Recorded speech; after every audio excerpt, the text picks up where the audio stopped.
Welcome to Sherlock's Casebook, where every mystery has a story, and every story hides a secret. Step into the world of deduction, suspense, and untold cases of Sherlock Holmes. Are you ready to uncover the truth? A perplexing crime occurs. The wind howled through the gaslit streets of London, rattling window panes and sending a spectral mist slithering along the cobbled roads. It was the sort of evening that lent itself to tales of ghosts and lurking phantoms, though I had long since dismissed such fancies.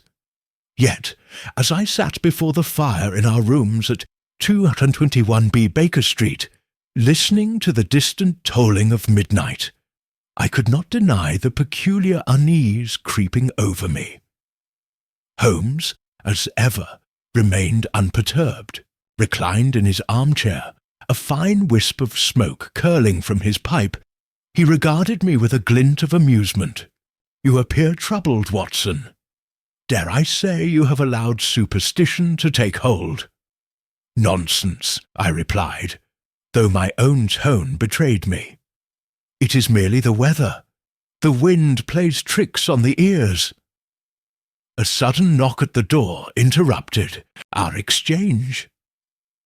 Mrs. Hudson, looking unusually pale, stepped inside. "Begging your pardon, Mr. Holmes, but a gentleman insists upon seeing you at once. He appears most agitated." "Show him in," Holmes said, straightening with evident interest. A moment later, a man of distinguished bearing entered, his overcoat damp with rain, his face drawn with unease. His eyes flickered about the room, as if he feared some unseen presence. "Mr. Holmes," he said, voice taut, "I am Sir Reginald Colfax. You must forgive the lateness of the hour, but I am in desperate need of your expertise." Holmes gestured toward the chair opposite him. "Pray, be seated. You are distressed by a most unnatural cause, I suspect." Colfax exhaled sharply. "Yes, it is unnatural indeed. I fear my home is haunted, Mr. Holmes." I exchanged a glance with Holmes, expecting him to dismiss the claim outright. Instead, he merely leaned forward, steepling his fingers. "Intriguing. Tell me everything, Sir Reginald. Spare no detail." Colfax hesitated, his fingers tightening over the brim of his hat. "It began 3 nights ago. A whispering in the halls, a shadow moving where no shadow should be. Then last night, I saw it, Mr. Holmes, a figure in the dark, an apparition, with hollow eyes watching me from my own study." A silence settled upon the room, punctuated only by the crackling of the fire. Holmes studied Colfax intently, his sharp gaze peeling away the layers of fear like a scalpel. "A ghost, you say?" Holmes murmured. "Or something far more tangible?" Colfax shuddered. "That is what I beg you to discover, Mr. Holmes. For if this is no spirit, then I fear for my life." Holmes exchanged a glance with me, the flicker of a challenge in his eyes. "Then we have no time to lose." Sir Reginald Colfax sat stiffly in his chair, his fingers twitching as he recounted his tale. The fire cast flickering shadows across the walls, making his drawn features seem even more haggard. Holmes listened in silence, his sharp eyes fixed upon our guest with an intensity that suggested he was already assembling the pieces of the puzzle. "When you say you saw this apparition, Sir Reginald," Holmes finally said, tapping his fingers against his knee, "describe it in precise detail. What was its height? Its form? Did it move, or remain still?" Colfax swallowed, his Adam's apple bobbing visibly. "It was tall, unnaturally so, draped in something flowing, like a tattered robe or a shroud. But it was the eyes, Mr. Holmes, hollow, yet somehow watching. His voice wavered. And then, just as I gathered the courage to step forward, it vanished. Not into the darkness, not through a door. It simply ceased to be, as though it had never been there at all. "Fascinating," Holmes murmured. "And yet you do not strike me as a man prone to hysteria. Tell me, have you experienced any similar disturbances before this past week?" Colfax hesitated. "No, never. My home, Blythe Manor, has been in my family for generations. We have no history of hauntings, no local legends or folklore to speak of." He exhaled sharply. "That is why this frightens me, Mr. Holmes. If this is not some trick of the mind, then what is it?" Holmes turned his gaze toward the fire, his fingers still steepled beneath his chin. A question worth answering indeed. I, too, had been listening intently, though my rational mind struggled against the notion of spirits. "Surely there must be some reasonable explanation," I offered. "A trick of the light? A trespasser seeking to frighten you?" Colfax shook his head. "That is what I told myself, Dr. Watson. But then, how do you explain the voices, the whispers in the dead of night?" Holmes's eyes gleamed. "Whispers, you say? Tell me, Sir Reginald, do these voices say anything intelligible, or are they mere murmurs, indistinct?" Again, Colfax hesitated, as though reluctant to admit the truth. "They whisper my name, Mr. Holmes, over and over." A chill ran down my spine, though Holmes remained motionless. At last he rose in a single fluid motion. "Watson, our course is clear. We must accompany Sir Reginald to Blythe Manor at once." I started. "Tonight? Of course. The scent of a mystery grows cold with delay." He turned to Colfax, his gaze piercing. "And something tells me that whatever walks your halls, Sir Reginald, it will walk again tonight." Holmes inspects the crime scene. The journey to Blythe Manor was a solemn one. The rain had begun in earnest, drumming against the carriage roof, as we rolled through the darkened countryside. Holmes sat in his usual posture of quiet contemplation, his sharp features barely illuminated by the occasional flicker of lamplight from the streets of London. Sir Reginald, by contrast, seemed restless, shifting uncomfortably in his seat, his fingers curling and uncurling around the head of his cane. "It is a fine estate, I take it?" Holmes asked suddenly, breaking the silence. Colfax nodded. "Yes, though somewhat aged. The manor has been in my family since the late 17th century. It is a grand house, yet it has always carried an air of melancholy. Perhaps that is merely my imagination." Holmes regarded him keenly. "And these disturbances, have they affected only you, or have others witnessed them as well?" "My valet Briggs has heard the whispers," Colfax admitted, "and my housekeeper, Mrs. Hargreaves, has complained of doors opening on their own. But as for the apparition, I alone have seen it." Holmes nodded, saying nothing more. The carriage soon turned down a long tree-lined drive, the iron gates of Blythe Manor creaking open as we approached. The house itself loomed in the darkness, its gabled roof and towering windows lending it the appearance of a sleeping beast. Dim candlelight flickered from within, but the rest of the house was shrouded in shadow. We were met at the entrance by a nervous-looking manservant, Briggs, I presumed, who took our coats with a trembling hand. "Everything is prepared, sir," he murmured to Colfax, casting wary glances at Holmes and myself. Shall I have a room made ready for the gentleman?" Holmes waved a hand dismissively. "That will not be necessary. Dr. Watson and I will not be retiring. Instead, you will kindly show us to the study, where Sir Reginald encountered his visitor." Briggs swallowed. "At this hour, sir?" "Especially at this hour," Holmes said, striding forward without waiting for a reply. We followed him through the dimly lit corridors of the manor, our footsteps muffled by thick carpets. The house smelled faintly of old books and polished wood, but beneath that lingered something else, a trace of damp, of disuse. Despite the roaring fire that awaited us in the study, the air was curiously cold. "Here," Colfax said, his voice hushed. "This is where I saw it." The study was a grand room, lined with shelves of leather-bound volumes. A great oak desk stood near the window, its surface littered with correspondence and an overturned brandy glass.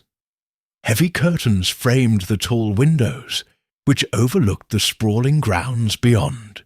Holmes moved at once to the fireplace, studying the arrangement of chairs and the embers still glowing faintly in the grate. He then crossed to the desk, running his long fingers over its surface. "You were sitting here when you saw the figure?" "Yes," Colfax confirmed. "It was standing there." He pointed to a shadowed corner near the bookshelves. Holmes moved swiftly, his keen eyes scanning the space. He knelt, his fingers tracing something along the floorboards. I watched in silence, knowing better than to interrupt when he was in the midst of his observations. At last he straightened. "Curious?" he murmured. "Watson, bring the lamp closer, if you please." I did as he asked, angling the light toward the corner. Holmes crouched once more, and I saw his fingers brush lightly against the wood. A flicker of satisfaction crossed his face. "Interesting," he said almost to himself. "Very interesting indeed." Colfax leaned forward. "You've found something." Holmes dusted off his hands and turned to face us. "A beginning, at least," he said cryptically. "But we shall need to be patient, Sir Reginald. I suspect your visitor will return before the night is through." Colfax stiffened. "You mean to wait here?" "Precisely," Holmes said, settling into a chair. "The game is afoot, gentlemen. Let us see if our ghost is as punctual as it is persistent." A logical suspect emerges. The great clock in the hall struck 1. The chime echoed through the stillness of Blythe Manor, a reminder of the late hour and the eerie hush that had settled over the house. We remained in the study, the glow of the fireplace casting shifting shadows upon the walls. Holmes sat motionless in a high-backed chair, his sharp gaze fixed upon the dimly lit corner where Sir Reginald had seen the apparition. Sir Reginald himself had taken to pacing, his unease growing with each passing moment. "This waiting is intolerable," he muttered. "If something is to happen, let it happen. I feel like a man standing before a firing squad, anticipating the bullet that never comes." Holmes did not look at him. "Patience, Sir Reginald. An illusion thrives on uncertainty, and I do not intend to give our phantom the luxury of surprise." Just then a faint creaking noise disturbed the silence. It came from the hallway beyond the study door. I turned sharply, my hand instinctively moving toward my cane. Colfax's breath caught. "Did you hear that?" Holmes raised a hand, signalling for quiet. A moment later, The sound came again. Soft, deliberate footsteps moving along the corridor. Without hesitation, Holmes rose and strode to the door, yanking it open. The sudden movement startled the man standing beyond, Briggs the valet, who jumped back, his face pale in the lamplight. "Mr. Holmes!" Briggs gasped, his eyes darting from side to side. I did not mean to intrude." Holmes studied him with a piercing gaze. Intrude upon what, precisely? Briggs swallowed hard. I was merely checking the house, sir. With all that's been happening, I thought it best to ensure the doors were locked." "Indeed?" Holmes stepped forward, examining the man with quiet intensity. "And does your nightly inspection usually bring you to this corridor at such an hour?" Briggs hesitated, then dropped his gaze. "No, sir, but I thought I heard something. A voice." "A voice?" Holmes echoed. "And what did this voice say?" Briggs licked his lips. It was nothing distinct, sir, just a whisper. But it chilled my very blood." Colfax stiffened. The whispers again. Holmes, however, seemed unconvinced. He turned his scrutiny back to the valet. "Tell me, Briggs, how long have you been in Sir Reginald's service?" "6 years, sir," Briggs answered quickly. "And in those 6 years, have you ever witnessed anything unusual in Blythe Manor before these past few nights?" Briggs hesitated. "No, sir." "Curious," Holmes murmured. "For a man unaccustomed to the supernatural, you seem remarkably attuned to disturbances in the dead of night." Briggs paled. You suspect me, sir?" Holmes gave an enigmatic smile. "I suspect everyone, Mr. Briggs. It is the only reasonable course of action." The valet looked as though he wished to protest further, but instead he bowed stiffly and backed away down the corridor. As Holmes closed the door, I turned to him. "You believe the man is hiding something?" "Undoubtedly," Holmes replied. "The question is, what?" Colfax exhaled sharply. "Do you think he could be responsible for the disturbances? A servant playing tricks on his master?" Holmes tapped his fingers against the mantelpiece. "A possibility, but an unsatisfactory one. Trickery requires motive. What does Mr. Briggs gain by terrifying his employer?" "Unless he seeks to drive me from the house," Colfax muttered. Holmes raised an eyebrow. Now we begin to tread on firmer ground. But for what purpose?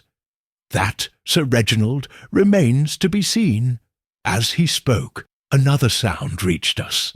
A long, slow creak, like the shifting of old wood. This time, it did not come from the corridor, but from within the study itself. We turned sharply, and there, in the dim corner by the bookshelves, a shadow began to form. Sir Reginald gasped, stumbling back against the desk. I felt my breath catch as the darkness seemed to move, its shape stretching, shifting, becoming something almost human. Holmes took a single step forward, his expression unreadable.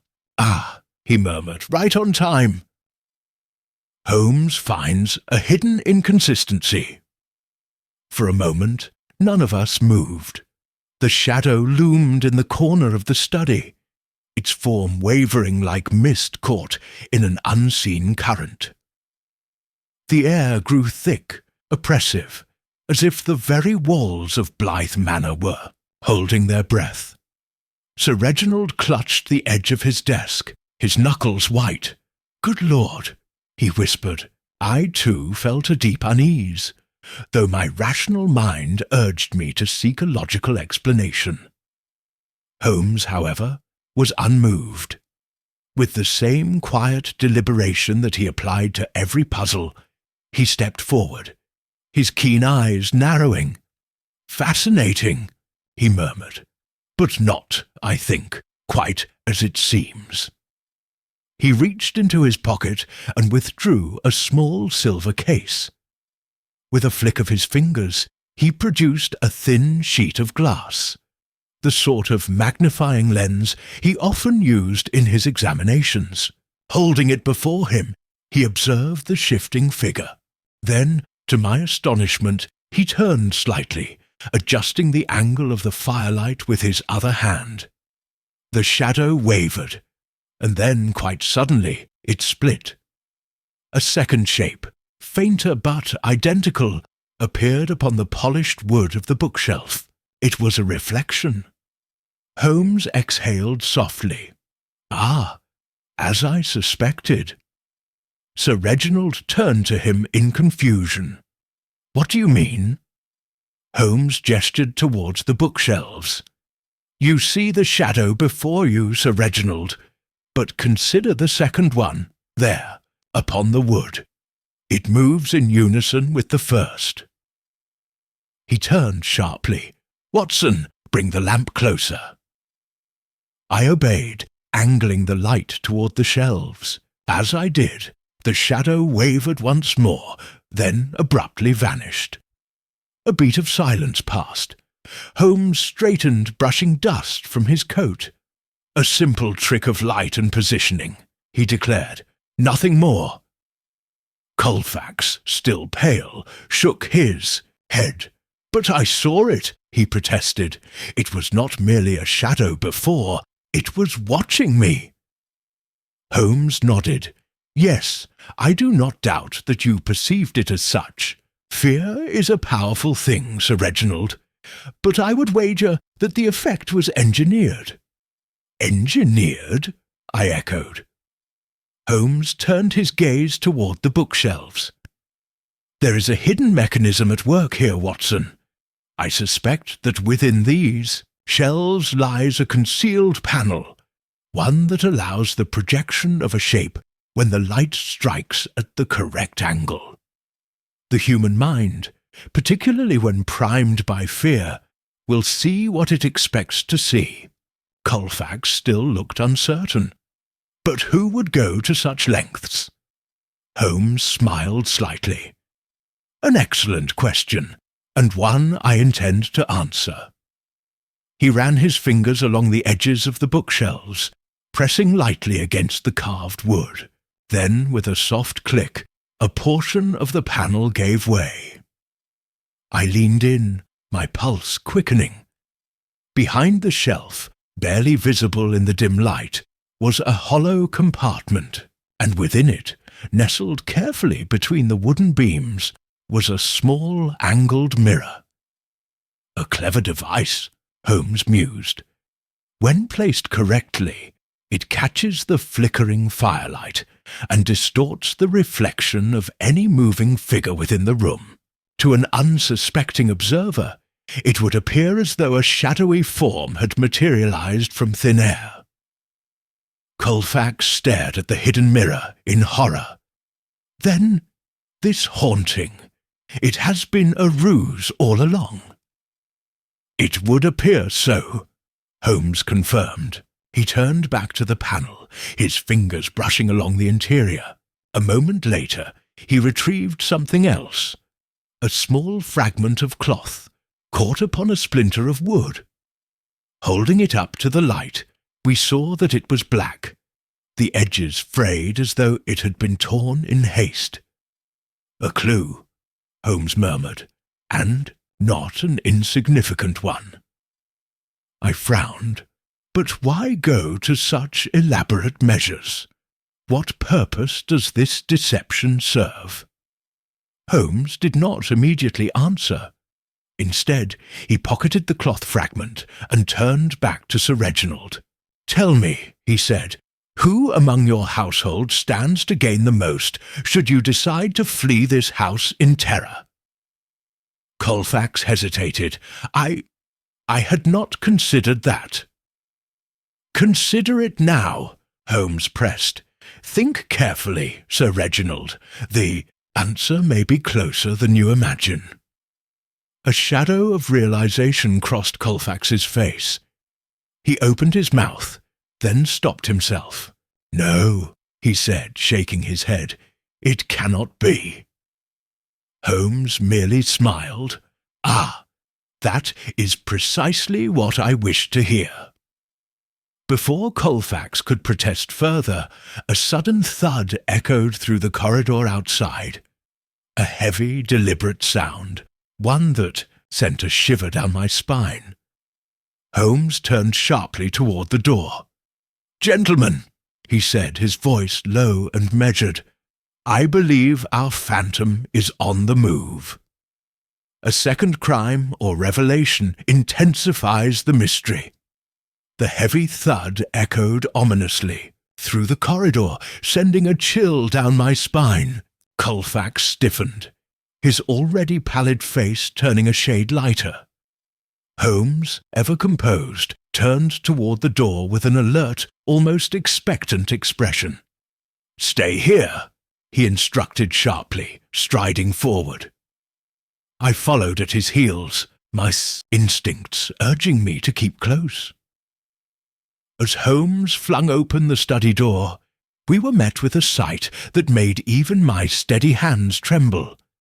A figure lay sprawled across the polished floor of the corridor, motionless. The dim glow of a flickering wall sconce cast long shadows over the body. I rushed forward and knelt, placing my fingers against the man's neck. "He's alive," I announced, relieved to feel a faint but steady pulse. Holmes crouched beside me, studying the figure. It was Briggs, the valet. His usually composed features were contorted in pain, and a fresh wound glistened at his temple, as though he had struck something with great force. A soft moan escaped his lips. His eyelids fluttered weakly, but his gaze remained unfocused. "What happened to him?" I asked, examining the wound.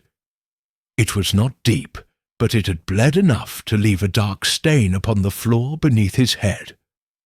Holmes did not immediately answer. Instead, he leaned in, inhaling slightly before murmuring, "Brandy." I frowned. "You think he's been drinking?" Holmes shook his head. "No, Watson. The scent is present, but not upon his breath. Look." He pointed to a small shattered glass vial lying nearby. A few remaining drops of liquid pooled beside it. "A sedative?" I guessed. "Perhaps," Holmes mused, his expression darkening, "or something far more sinister." At that moment, Briggs stirred. His breath came in shallow gasps, and he blinked up at us in confusion. Mr. Holmes," he croaked. "Steady, man," I said, adjusting his posture to allow him to breathe more easily. "What happened? Who did this to you?" Briggs's lips trembled, his expression flickering between fear and delirium. "The shadow!" He murmured. "I saw it, following me, but when I turned, there was no one." Holmes's gaze sharpened, and then Briggs shuddered, struggling to form his next words. "A whisper! Cold, right behind me!" He swallowed hard. I turned, and then nothing. Holmes exchanged a glance with me, his expression unreadable. Then, rising to his feet, he surveyed the corridor with careful precision. "The attacker was swift," he murmured. "Briggs never saw who struck him, which suggests they acted from behind. But more importantly, they left him alive." I nodded. "A warning, perhaps?" Holmes inclined his head. "Or a mistake." He knelt and studied the shattered vial again. Then, retrieving a small glass tube from his coat, he collected a sample of the remaining liquid. Briggs must be taken to a safe place, he said briskly. Watson, tend to him. Sir Reginald, I suggest you have one of your footmen remain with him at all times. Colfax, still visibly shaken, nodded. Yes, of course. But Holmes, what do you make of his words? He spoke of a whisper, a shadow. Holmes gave a faint smile. And you believe this lends credence to the notion of a true haunting? Colfax hesitated, then sighed. I do not know what to believe. Holmes turned away, glancing once more at the hidden compartment within the bookshelf. Then allow me to believe for you, Sir Reginald. And I believe that whoever orchestrated this deception has now resorted to far bolder methods. I frowned. You mean the same person responsible for the ghostly trickery also attacked Briggs? Holmes nodded. Precisely. But why? I pressed. Holmes did not answer immediately. Instead, his gaze settled on the darkened corridor ahead. Then, after a moment, he said, Because, Watson, Briggs knew something, or saw something, and our culprit feared what he might reveal. A fresh sense of urgency settled over me. Then we must act quickly. Holmes gave a small, satisfied nod. Indeed, and I believe our mysterious adversary has just made their first misstep. Sir Reginald shifted uneasily. What do you mean? Holmes smiled. They have revealed themselves, Sir Reginald, not in form, but in fear. This attack was born of desperation. And desperation, as I have often observed, leads to mistakes. His gaze flickered toward the shadowed end of the hallway. Which means, gentlemen, we are closer than ever to the truth. Setting a trap for the culprit. The corridor was silent save for the faint crackle of a distant hearth. Briggs had been carried away to rest under the watchful eye of Sir Reginald's trusted butler. But the atmosphere in the manor remained tense. Holmes stood motionless, his gaze locked upon the darkened hallway ahead, as though seeing something, invisible to the rest of us. Holmes, I said cautiously, you believe the attacker is still nearby? Undoubtedly, he murmured. They would not risk such a bold maneuver only to flee immediately afterward. No, Watson, our adversary lingers, watching, waiting to see if their ruse has taken effect. Then Sir Reginald shifted uneasily. But what do we do? The longer we wait, the more danger we are in. Holmes turned sharply, a gleam of amusement in his eyes. Quite the contrary, Sir Reginald. They are in danger now. He strode forward, his coat sweeping behind him, and pressed his palm against the bookcase where the secret panel had been discovered. He examined the area with the precision of a man handling a delicate instrument, tracing the grooves and edges with his fingers. Watson, he said without turning, do you recall what I mentioned earlier about desperation? I nodded. You said it leads to mistakes. Precisely. And I believe we are staring at one now. He withdrew his hand and held up the small fragment of black cloth he had found earlier. This, my dear Watson, is our culprit's undoing. I frowned. But how? He turned to Sir Reginald. This fabric, does it match the attire of anyone within your household? Sir Reginald hesitated, stepping closer to examine the material. After a moment his brows knit together in confusion. Why, yes, I do believe it resembles the uniform of my footman. Holmes smiled slightly. Excellent. And how many footmen are presently in your employ? 2, sir, Reginald answered, though only one is currently on duty, Jameson. Holmes clapped his hands together. Then, gentlemen, I propose a test. I stiffened. A test? Holmes nodded. Yes, Watson, a most effective one. For if our suspect is among the household staff, we must lure them into revealing themselves. Sir Reginald frowned. But how do you intend to do that? Holmes turned, his sharp gaze moving between us. Then, with an air of casual confidence, he said, "We shall make them believe they have succeeded." I stared. Succeeded? In what?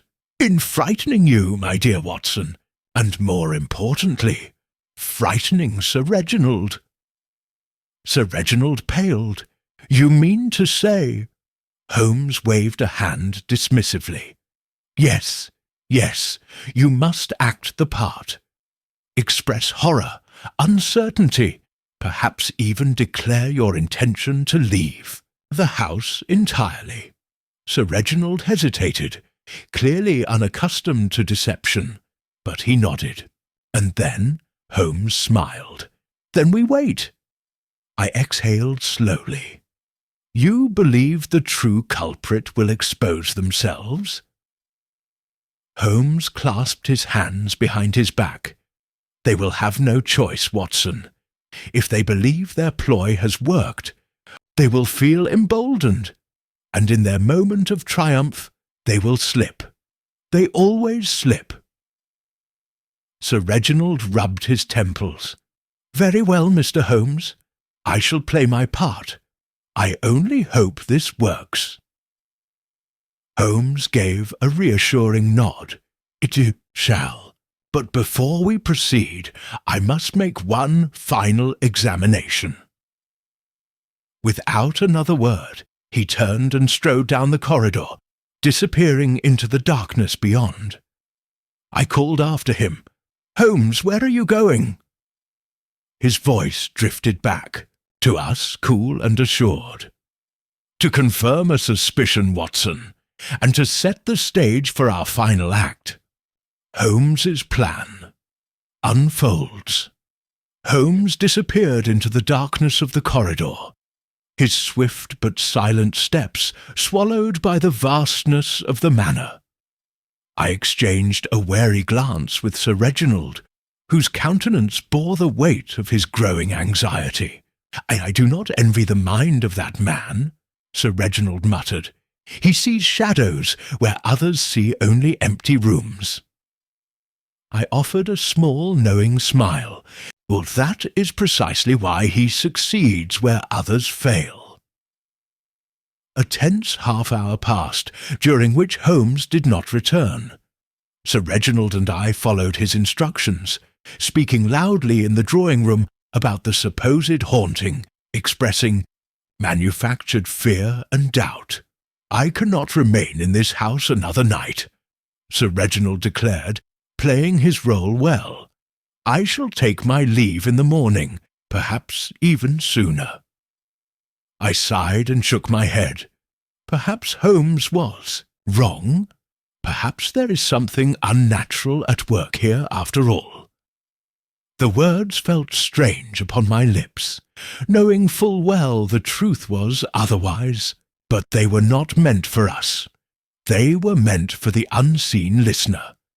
Holmes had been certain that the culprit lurked within the household, hiding in plain sight, and if his theory was correct, they would not be able to resist the bait we had set. Moments later, our patience was rewarded. A shadow passed just beyond the doorway. Quick, fleeting, but unmistakable. I tensed, my pulse quickening. Sir Reginald, too, had noticed, though he remained still, his expression carefully composed. Then a voice called out from the hall. Sir Reginald? It was Jameson, the footman. The young man entered hesitantly, his gaze shifting between us. He was clad in his usual dark uniform, dark enough to match the fabric Holmes had found earlier. "Apologies, sir," Jameson continued, his voice smooth yet oddly measured. "I overheard your conversation. You truly mean to leave?" Sir Reginald nodded. "Yes, I fear I have no choice." Jameson's expression flickered just for an instant. If I had not been watching closely, I might have missed it. The first crack in the mask. Holmes had been right. I decided to press further. "You seem troubled, Jameson." The footman hesitated. "Only concerned for your safety, Doctor." Before I could respond, a sudden voice cut through the room, calm, deliberate, and unmistakable. "A noble sentiment, Jameson, and yet I suspect your concerns lie elsewhere." Holmes had returned. He emerged from the shadows of the hallway, his sharp gaze fixed upon the footman. There was no trace of haste or surprise in his demeanour, only the quiet confidence of a man who had already solved the riddle before him. Jameson stiffened. "Mr. Holmes, Holmes raised a hand. "No need for protestations, my good fellow. You have been exceedingly careful. But, as I often remark, the devil is in the details." Jameson swallowed. "I don't understand." Holmes stepped closer, his piercing eyes never leaving the footman's. "You knew, of course, that Sir Reginald planned to leave, and yet you asked before he had even summoned you. How, I wonder, could you have known what was said in this room?" Jameson's lips parted, but no words came. Sir Reginald inhaled sharply. "You mean to say—" Holmes nodded. He was listening, just as he has listened before. I frowned. "But to what end, Holmes? Surely eavesdropping is no great crime." Holmes smiled thinly. "No, Watson, but when one eavesdrops to ensure that their deception remains intact, it becomes most revealing indeed." He reached into his coat and withdrew a small vial, the same one he had collected from the corridor earlier. "This," Holmes said, turning the glass between his fingers, "contained more than a mere sedative. It contained scopolamine, a most potent agent when administered in small doses, enough to induce confusion, forgetfulness, and, in greater quantities, unconsciousness." A terrible realization settled over me. "You mean to say—" Holmes nodded. "Briggs did not simply fall. He was drugged." Sir Reginald gasped. "But by whom?" Holmes turned to Jameson. "I suspect you already know the answer to that, do you not?" Jameson took a step back, his face drained of colour. You can't mean—" Holmes tilted his head. "Can't I?" A long, heavy silence filled the room. Then, with the slightest of movements, Jameson reached toward his pocket. I saw it a fraction of a second too late. Holmes, however, was faster. With one swift motion, he seized Jameson's wrist and twisted, forcing the hidden blade from his grasp. It clattered to the floor, and Jameson let out a pained gasp as Holmes spun him around and forced him into the chair. "Ah," Holmes murmured, adjusting his cuffs. "A confession, then?" Jameson's chest rose and fell with rapid breaths. His carefully crafted facade had crumbled. His eyes darted toward the door, but he knew escape was impossible. I stepped forward. "Why, Jameson? What did you hope to achieve?" The footman's jaw clenched, his lips trembled, and then, at last, he whispered, "You wouldn't understand." Holmes exhaled softly. "Perhaps not, but I suspect I soon shall." His gaze flickered toward me. "We are close, Watson. Very close indeed." Unravelling the intricate web of deception, Jameson sat rigid in the chair, his hands clenched into fists upon his lap. His chest rose and fell in rapid succession, the facade of the obedient footman now entirely stripped away. He was not merely a servant in distress. He was a man who had played a dangerous game, and he knew it had come to an end. Holmes stood before him, his sharp eyes gleaming in the dim candlelight. He allowed the silence to stretch, a masterful tactic I had witnessed before. The weight of an unanswered question was often the greatest burden upon the guilty. At last, Jameson exhaled, a trembling breath escaping his lips. "You were never fooled, were you, Mr. Holmes?"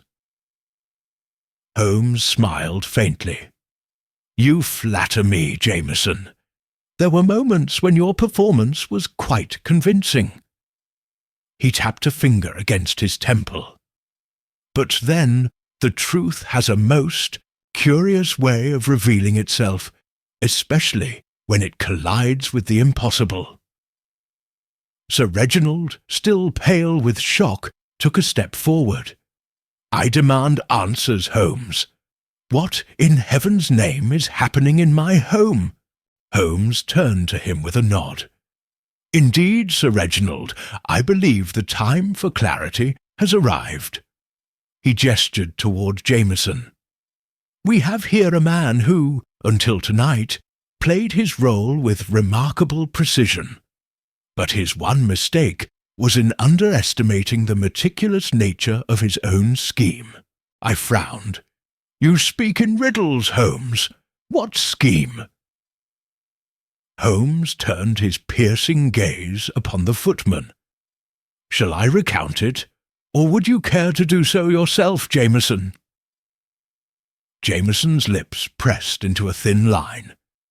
He remained silent. Holmes sighed. "Very well, allow me." He began to pace, his voice calm but deliberate. The so-called haunting of this estate was nothing more than a carefully orchestrated illusion, designed to instill fear and drive you, Sir Reginald, from your home. Shadows in the corridors, strange noises in the night. These were not the work of restless spirits, but of a man with a very human agenda. "Bien sûr," Sir Reginald stiffened. "You mean Jameson?" Holmes inclined his head. "Indeed, but let us not stop at mere theatrics." He lifted the small vial of scopolamine he had recovered earlier. This substance was slipped into the brandy of poor Briggs, ensuring that he would suffer confusion and collapse at the most opportune moment. A tragic accident, the household would say. A mere misstep in the dark. I exhaled sharply. But why? Why go to such lengths? Holmes's expression darkened. "Because fear is a most effective weapon, Watson, and it nearly succeeded." He turned back to Jameson. "Tell me, did you truly believe Sir Reginald would flee? That he would abandon his inheritance under the weight of these fabricated horrors?" Jameson's jaw tightened. "It should have been enough," he muttered. Holmes arched an eyebrow. "But it wasn't, was it? And so the plan escalated. You introduced a more direct form of persuasion, one that left a man unconscious, upon the floor." Sir Reginald's face contorted with fury. "This is madness. What motive could he possibly have for such treachery?" Holmes exhaled softly. "A motive quite common in cases such as these." He turned, his gaze never leaving Jameson. "Greed." A flicker of emotion crossed Jameson's face. It was fleeting, but it was there. Holmes continued, his voice like a blade cutting through the tension. You see, I made certain inquiries before returning to Baker Street. Jameson, or rather Mr. Jameson Langley, is not merely a footman, but a man with rather ambitious aspirations. Sir Reginald's brow furrowed. I don't understand. Holmes clasped his hands behind his back. Your estate, Sir Reginald, sits upon rather valuable land. More valuable, in fact, than most would suspect. And yet I suspect one man did, and sought to claim it for himself. Jameson inhaled sharply. His fingers twitched, but he said nothing. Holmes took another step closer. You were promised a great reward, were you not, Jameson? If only you could persuade Sir Reginald to abandon this place.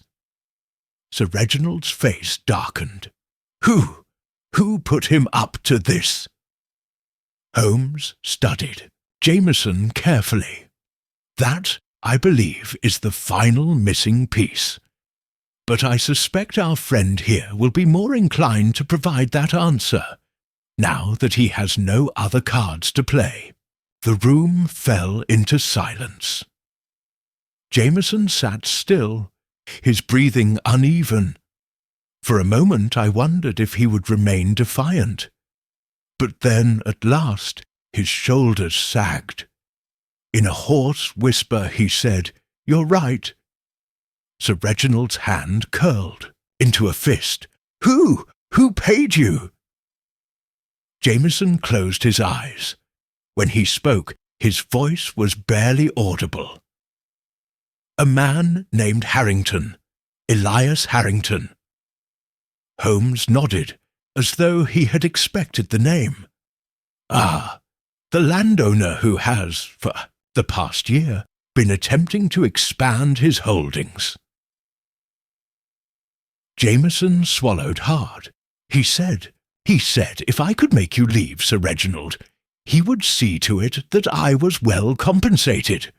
I only meant to frighten you, nothing more. Holmes studied him for a long moment. Then, at last, he exhaled. And yet, fear can be, a most dangerous weapon, one that often turns upon its wielder. Sir Reginald's face was a mixture of anger and disbelief. You would sell my family's legacy for a handful of coins. Jameson did not respond. Holmes turned to me. Watson, would you be so kind as to summon the authorities? I believe we are finished here. I nodded and stepped toward the door. As I did, Holmes clasped his hands behind his back and murmured, Another case of ghosts undone by logic.